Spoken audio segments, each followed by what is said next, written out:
السلام علیکم، welcome to my YouTube channel. تمام کبوتر پروں کو السلام علیکم۔ گرمی ماشاء اللہ دن بدن پڑنا شروع ہو گئی ہے۔ بڑے دوستوں سے جیٹھ گرم نہیں ہوتا، اس طرح پتہ چلے گا کہ کیا صورت حال رہے گی۔ اللہ تعالیٰ سب کو عزت دے، کیونکہ عزت میں اللہ تعالیٰ کے ہاتھ میں جو بندہ نے عزت دینی ہے کوئی کسی کو کچھ بھی نہیں کر سکتا۔ تو آج آپ کو ایک تیاری کبوتر کا شوق کرواؤں گا، تو بس سرا لگایا ہوا ہے۔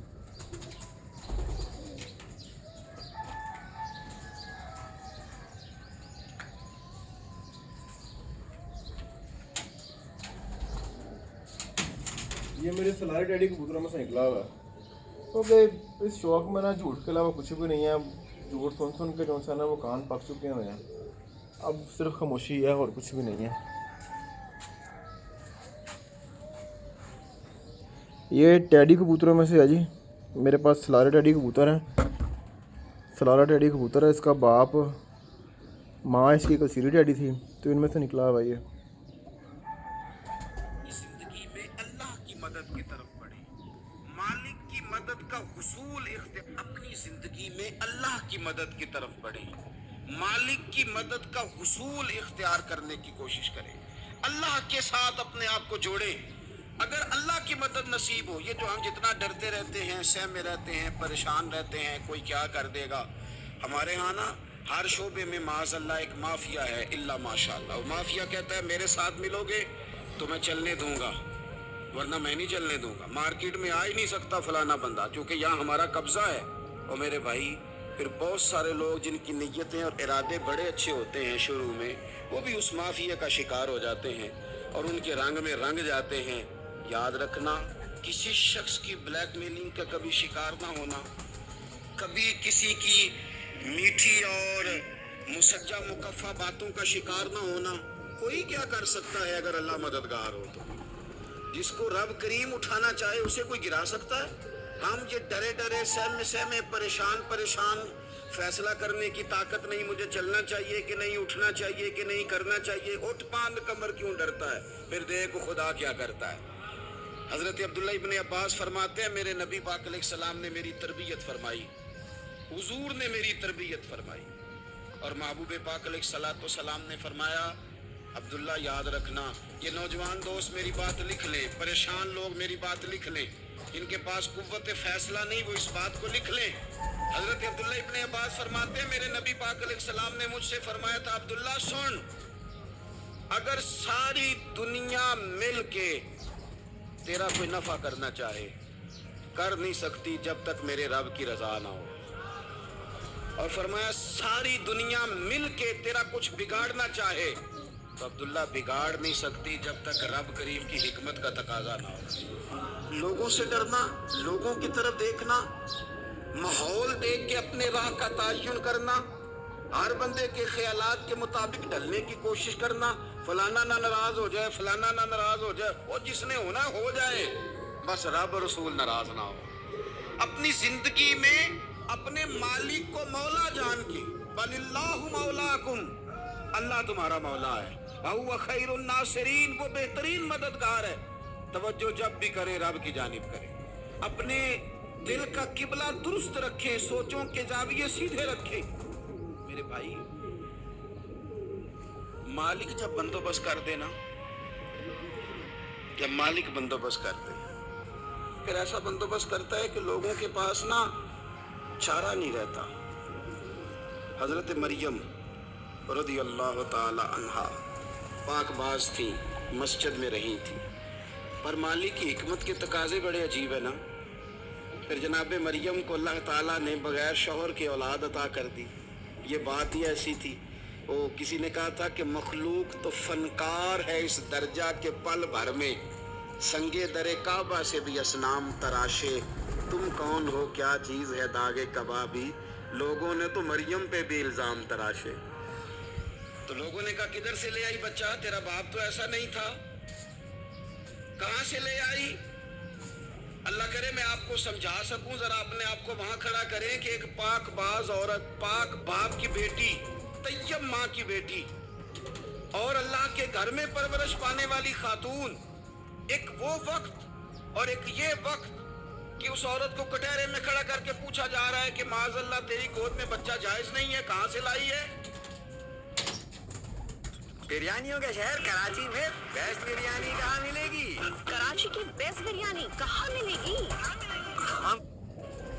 اب خود سے صفائیاں بندہ کتنی کو دے، کتنی کو وضاحتیں کرے. اور میں نے تو اپنی زندگی میں دیکھا ہے زیادہ وضاحت دینے والے کو بھی لوگ جھوٹا سمجھنے لگ جاتے ہیں. زیادہ وضاحت دینے پر بھی لوگ کمزوری کا اظہار سمجھتے ہیں کہ کمزور پڑ گیا. آپ صلح کی کوشش کرتے ہیں، سامنے والا بزدل سمجھ لیتا ہے. زیادہ وضاحتیں بھی کمزور کر دیتی ہیں. اب حضرت مریم کو کٹہرے میں کھڑا کر کے کہا بچہ کس کا ہے؟ تو پھر خدا بندوبست جب کرے، اللہ جب مددگار ہو، تو پھر حضرت مریم کی گواہی درختوں سے نہیں دلوائی، اس نے پتوں سے نہیں دلوائی، پھر فرشتے نہیں بھیجے. حضرت مریم کہنے لگی مجھ سے نہ پوچھو، وہ جو پنگوڑے میں ہے اسی سے پوچھ لو. ان سے پوچھو نا، وہ کون ہے پوچھ لو، ان سے کر لو سوال. انہوں نے کہا پنگوڑے میں چند دنوں کا بچہ، یہ جواب دے گا؟ مددگار تھا رب.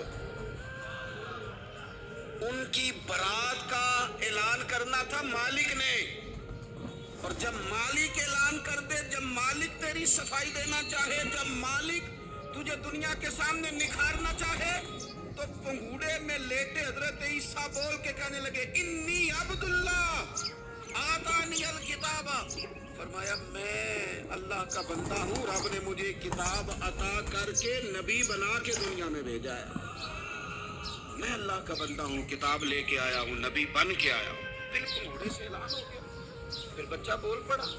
اور یہ ایک دفعہ نہیں بات ہوئی، یہ بنی اسرائیل میں ایک جریج نام کے شخص بھی تھے جو نماز پڑھ رہے تھے. بعض نے لکھا ہے نفل نماز تھی. اماں نے پکارا تو آئے نہیں، تو ماں کے منہ سے نکل گیا تو اتنی دیر تک مرے گا نہیں جب تک کسی بے حیا عورت کا منہ نہ دیکھ لے. تو وہ عبادت گزار تھے، لیکن لوگوں نے ان کی عبادت، ریاضت، پرہیزگاری کو نہیں دیکھا. بس ایک عورت کو بھیج کے الزام لگوا دیا. وہ عورت آیا جایا کرتی تھی، اب آ جاتی ہیں عورتیں، مسئلہ پوچھنے کی نیت سے بھی آ جاتی ہیں. ماحول میں کچھ جگہ ایسی بھی ہیں جہاں عورتیں دم کرانے کے بہانے آ جاتی ہیں. وہ خاتون آتی جاتی تھی اس خانقاہ پہ، آستانے پہ، یہ بخاری میں موجود ہے. اور اس نے کہا میری گود میں جو بچہ ہے یہ انہی کا ہے. مجھے بتائیں کیسے بندہ وضاحت دے؟ حالات خراب ہو گئے، لوگ کٹیا جلانے لگے، ماحول اور طرح کا بن گیا. میرے نبی پاک علیہ الصلوۃ والسلام فرماتے ہیں پھر اس رب کے بندے نے کہا مالک تو کریم ہے، تیری مشیت کا تقاضا آیا جو میری ماں نے جملے بولے تھے، پر اب میں وضاحت دینے کے قابل نہیں رہا. اب تو ہی کرم کرے گا تو دروازہ کھلے گا. تو وہ چند دنوں کا بچہ پنگوڑے میں بول کے کہنے لگا میں اس درویش کا نہیں، میں تو فلانے چرواہے کا بچہ ہوں، وہ جو بکریاں چراتا ہے. رب کی مدد کو پکاریں، اپنے ساتھ اپنے مالک کی مدد کو شامل کریں، تھوڑے رزق پر بھی گزارا اچھا ہونے لگ جائے گا. سارے لوگ آپ کو گرانے کی تدبیریں کر رہے ہوں گے اور مالک آپ کو عزتیں عطا فرما دے گا. اس کی بارگاہ سے حکمت کا تقاضا اور ہو جائے گا. ہم نے ساری زندگی لوگوں کو راضی کرنے میں گزار دی، ساری زندگی بڑھاپا آ گیا بچوں کو پالتے، اور بچوں نے آخری عمر میں کہہ دیا ابا اگر کوئی ڈب کا کام کر لیتے تو آج ہمارے دن بھی پھر نہ جاتے. ساری زندگی گزار دی بہن بھائیوں کو راضی کرنے میں، ساری زندگی گزار دی ذمہ داریاں اٹھانے میں. ان کو 99 دفعہ دیا، ایک دفعہ نہیں دیا تو انہوں نے کہہ دیا تو نے تو کبھی دیا ہی نہیں، تو تھا ہی نہیں. ساری زندگی محلے داروں، علاقے والوں کو راضی کرنے میں گزار دی. اور میں نے ایسے لوگ بھی دیکھے دین کے لیے وقت گزارا، لیکن جب بڑھاپے میں دانت کام نہ کرتے تھے تو وقت کے مفتیوں کو بھی مسجدوں کی کمیٹیوں نے کہہ دیا اب آپ کی سمجھ نہیں آتی، ہم نے خطیب کو اور رکھنا ہے. نہ دیکھو دنیا کی طرف، دنیا رلا دیتی ہے. نہ راضی کرو بندوں کو، بندے تھکا دیتے ہیں. نہ پیچھے بھاگو ہر وقت دنیا داروں کے، یہ انسان کو کمزور کر دیتے ہیں. وہ تو کریم ہی بڑا ہے.